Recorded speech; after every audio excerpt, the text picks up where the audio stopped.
between the 14th and the 16th, you guys have the League One Volleyball Classic Tournament, the Shiners Children's Clearwater Invitational Softball, which near and dear to my heart, then also the doubleheader ranked women's college basketball games. I'm so excited for that UConn-South Carolina game. Oof, that's a Final Four matchup right there. And then also women's basketball college game day, which is a really cool initiative. So I want to start with the debut of Women's Lacrosse League. Why is lacrosse interesting to ESPN, and why is this a property that you want to highlight? I think when you think about the growth holistically of women's sports, it's all about kind of meeting the opportunity. And that's exactly what the PLL has done with the WLL. So, it's not necessarily novel. We've had a phenomenal relationship with the PLL. We love what they're doing. We love what they are building.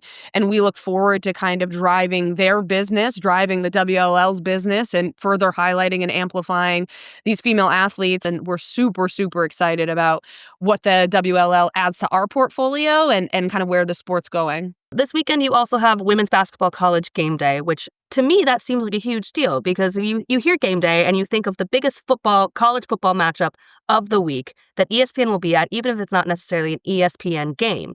What does it mean to have that in the women's college space? These franchises are synonymous with ESPN. These franchises drive our business. So applying these to women's college basketball, a tier 1 property for us, is one, an absolute no-brainer.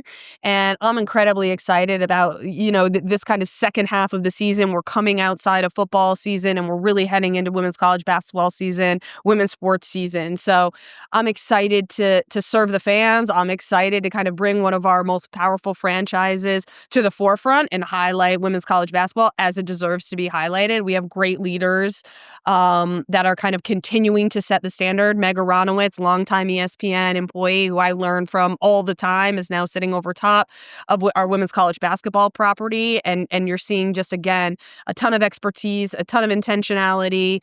I use that word a lot because it's important to us to make sure that we continue to kind of prioritize the sustainability of these properties. These are business priorities. Women's sports are sports. We are ESPN. We serve the sports fan.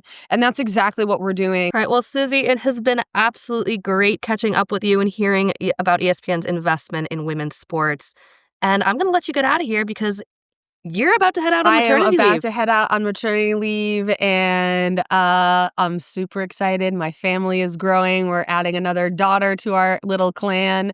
And I appreciate you taking the time. It's never been more important, continues to be our priority. And we don't stop pushing. We're just getting started in the women's sports space.